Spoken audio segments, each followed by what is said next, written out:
Welcome back, everyone, to day 6 of our 7-day English Fluency Challenge. I am Emma. And I am David. We are almost at the end of our challenge, and today is going to be incredibly useful and a lot of fun, especially if you love shopping. Exactly. Today, we are taking you to a local market to buy clothes and souvenirs.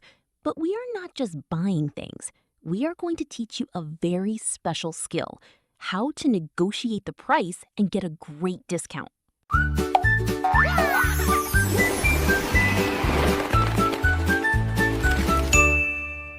Oh, I really needed this lesson a few years ago. When I first started traveling, I was a walking tourist trap. I paid full price for absolutely everything because I was too shy to speak up. It happens to almost everyone, David. Bargaining and asking for a lower price in a new language can feel very scary. You don't want to sound rude, but you also don't want to pay too much money. That is exactly why today is so important. We are going to practice the polite phrases you need to bring the price down, and even what to say if you buy something and realize it is broken. And just like every day, we are using our powerful shadowing technique. Do not just sit and listen to us in silence. When you hear the English sentence, repeat it out loud immediately. You have to train your mouth to make these new sounds. Speaking of sounding polite, I used to make a terrible mistake when I wanted a discount. I would hold up an item, look at the shop owner, and say, "This is too expensive. Make it cheap." Oh no, David, that is extremely direct. If you say that, the shop owner might ask you to leave. Yes, they did not look very happy. Don't worry, everyone. I am going to teach you the perfect magic phrase to ask for a lower price politely, with a smile. Let's walk into our first shop and start practicing. Now, when you see something you like behind the counter or hanging up high, you need to ask the shop owner to show it to you.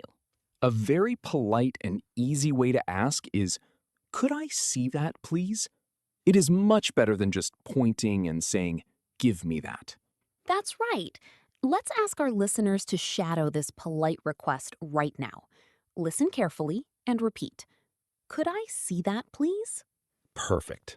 Now, let's imagine the shop owner hands you the shirt, but it looks a little bit too small for you. You don't need to learn a complicated sentence to ask for a new size. You just ask, do you have this in a medium? Or do you have this in a large? Let's practice asking for a size. Listen and shadow. Do you have this in a medium? Excellent. Now, what if you are shopping for something for your lower body?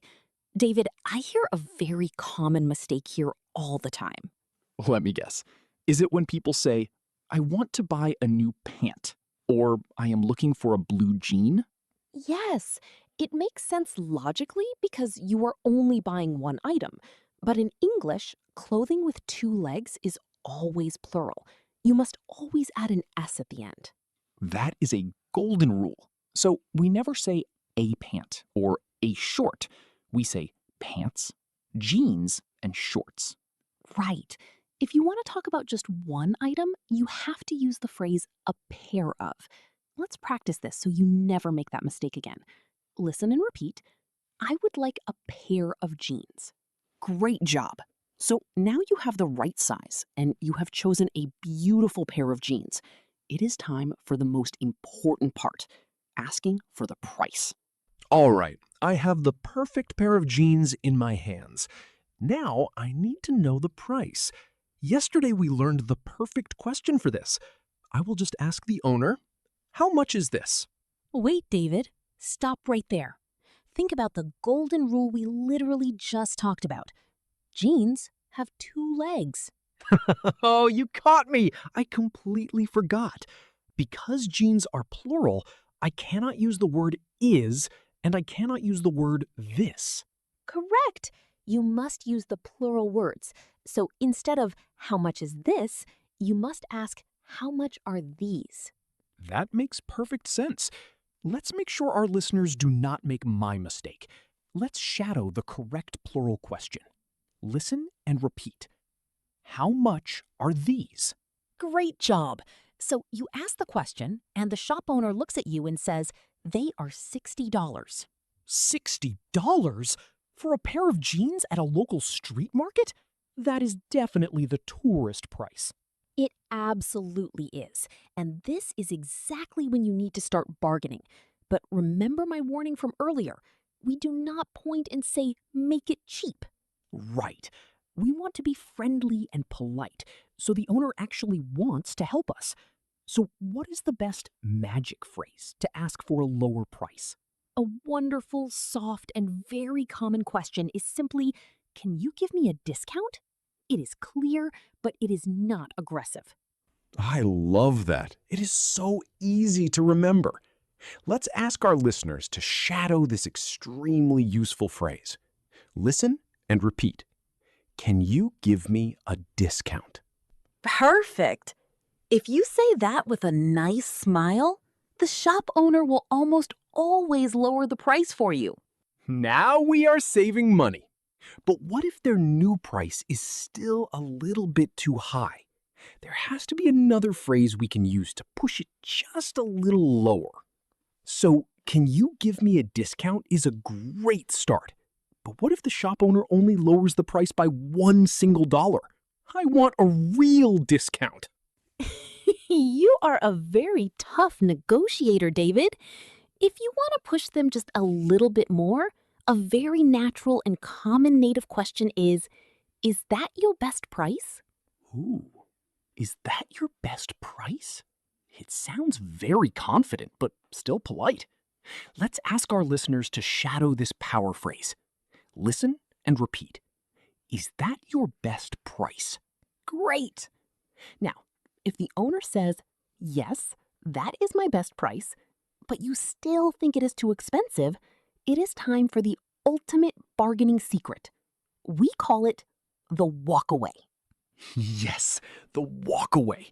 This is my absolute favorite trick in the world. You don't get angry and you don't argue. You just smile, put the jeans down, and slowly start to leave the shop. That's right. But you don't just walk away in complete silence. That would be a little rude. You should say a very specific, polite phrase. You simply say, I think I will look around. Thank you. Let's practice that perfect, polite exit sentence. Listen and shadow. I think I will look around. Thank you. Excellent. And what usually happens when you start walking towards the door, David? Almost every single time, before you even reach the door, the shop owner will call you back. They will say, okay, my friend, I will give it to you for $30. It works like absolute magic. It really does. Now you have a beautiful new pair of jeans for half the price. But the shopping trip isn't over yet. Sometimes after you pay, you realize there is a problem. Let's imagine you bought the jeans and you are very happy. But when you look closely, you see a small problem. There is a hole near the pocket. Oh, I hate when that happens. When I was a beginner, I got so nervous. I walked back to the owner and said, "This is broken. Give me my money." That is definitely too aggressive, David. And there is a small vocabulary mistake there, too. We usually do not say clothes are broken. We use broken for things like phones, glasses, or toys. Ah, I see. So, how do I describe the problem with clothes? For clothes, it is much more natural to say it has a hole. Or if there is a dirty spot, you say it has a stain. That is a great rule to remember. Let's practice the polite way to point out the problem. Remember our magic phrase for getting attention. Listen and repeat. Excuse me, this has a hole in it. Excellent. Now, before we teach you how to ask for a new pair of jeans, we are very curious about our listeners. Yes! We have a quick question for you right now. Have you ever bought something at a market and realized it had a hole or a stain after you went home? Pause the video and tell us your funny or frustrating shopping stories in the comments below. We love reading about your experiences. I have too many stories like that. Go write your comment right now. Okay, Emma, so the shop owner sees the hole. How do I ask for a different pair of jeans politely? You don't want to say, "Give me another one." The perfect native sounding phrase is, "Can I exchange this, please?" Exchange is a great word here. Let's ask our listeners to shadow this polite request. Listen and repeat. Can I exchange this, please? So you politely ask to exchange the jeans, but what if the shop owner looks in the back room and says, "Sorry, we don't have any more in your size"?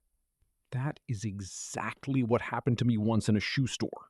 I didn't want a different color, I just wanted my money back so I could go to a different shop. But I didn't know the right English word. I just pointed at the counter and said, "Give me my cash." Give me my cash is definitely a little too demanding, David. When you return an item and want your money back, the native vocabulary word you need is a refund. Refund. It is an incredibly important word for travelers to know. So, what is the best sentence to use? You can keep it very simple and use the polite question format we learned earlier. Just say, "Could I get a refund, please?" Let's practice this money saving phrase right now. Shadow my voice. Listen and repeat. Could I get a refund, please? Excellent job. But we need to warn you about something very common in street markets and small shops. The owner might cross their arms and say, "Sorry, no refunds." Yes, I have seen no refunds signs all over the world. It means once you pay the money, they will never give the cash back to you. Exactly. If they say no refunds, you shouldn't get angry or argue because it is usually their official store policy. But they will almost always offer you a different solution instead of giving your cash back. A different solution? Like letting you choose a completely different item from the store? Exactly. And there is a specific English phrase for that, which is very useful to know. The phrase is store credit. This means the shop keeps your money, but they give you a special card or a stamped receipt. You can use that store credit to buy anything else in their shop, today or later on. Ah, that is a very fair solution. So if the jeans have a hole and they have no more jeans in my size, I can use my store credit to buy a nice jacket or a shirt instead. That's right. If the owner says no refunds, you can politely suggest this idea. You simply ask, "Can I get store credit?" This is a fantastic backup plan to know. Let's ask our listeners to shadow it right now. Copy my rhythm. Listen and repeat. Can I get store credit? Beautiful. Now, what if you don't want to buy anything else for yourself? Well, you still have to buy gifts for your family and friends back home. Oh, buying gifts is my absolute favorite part of traveling. It is a great feeling to bring a little piece of a new country back to the people you love. In English, we call these small travel gifts souvenirs. Yes, souvenirs. It is originally a French word, so the pronunciation can be a little bit tricky for English learners. The emphasis is on the very last part of the word, souvenir. Let's practice saying that in a full, natural sentence. Imagine you walk into a new shop. Listen and shadow. I want to buy some souvenirs. Great job. But usually, souvenir shops are packed with thousands of tiny items: keychains, magnets, mugs, t-shirts. It can be overwhelming. It really is. Sometimes you have no idea what the best thing to buy is. So how do we ask the shop owner for a good idea? When a shop has too many things, the best thing to do is ask the local expert, the shop owner. They know exactly what everyone is buying. Yes. And instead of saying, what is good, which is a little too simple, there is a much better question. You can ask, what is popular here? That is a fantastic question. Popular means many people like it and buy it. It tells the owner you want something special. Let's practice that question so you can use it on your next trip. listen, and shadow. What is popular here? Perfect. So let's say the owner shows you some beautiful handmade coffee mugs. You love them so much that you want to buy one for your mother, one for your brother, and one for your best friend. Oh, this is the perfect time for another bargaining secret. When you buy more than one item, you have a lot of power to ask for a better price. In English, we call this a bulk discount. Bulk simply means a large amount or multiple items. Shop owners love when you buy in bulk, so they are usually very happy to lower the price for you. Absolutely. So you hold up the 3 coffee mugs, smile at the owner, and use this native phrase. If I buy 3, can you give me a better price? I love that phrase. It is friendly, logical, and it almost always works. Let's ask our listeners to shadow this money-saving sentence. Copy my rhythm. Listen and repeat. If I buy 3, can you give me a better price? Amazing job! Now you have 3 beautiful souvenirs for your family, and you saved even more money. You are shopping exactly like a smart local. I am so proud of everyone listening today. You navigated a bustling market, returned a damaged item, and negotiated some amazing deals. That was such a successful shopping trip today. We learned how to find the right size, negotiate like a pro, and even deal with returns. I definitely feel ready to hit the local markets now. But before we finish day 6, it is time to test our listeners with our daily mini quiz. Let's see who remembers our very important grammar rule from today. Imagine you are holding a great pair of blue jeans, and you want to ask the shop owner for the price. Think carefully. Do you ask, how much is this? Or do you ask, how much are these? Make your choice and say your answer out loud right now. If you said, "How much are these?" you are absolutely right. Always remember, clothes with 2 legs, like pants, shorts, and jeans, are always plural in English. Fantastic job today, everyone. You learned so many powerful phrases. You can now shop anywhere in the world, get amazing discounts, and handle any problem politely. You are sounding more confident every single day. We are so proud of the hard work you are doing with this shadowing challenge. And now, before we say goodbye, we have one final question for you. Imagine you have a free plane ticket and you can go shopping in any country in the world tomorrow.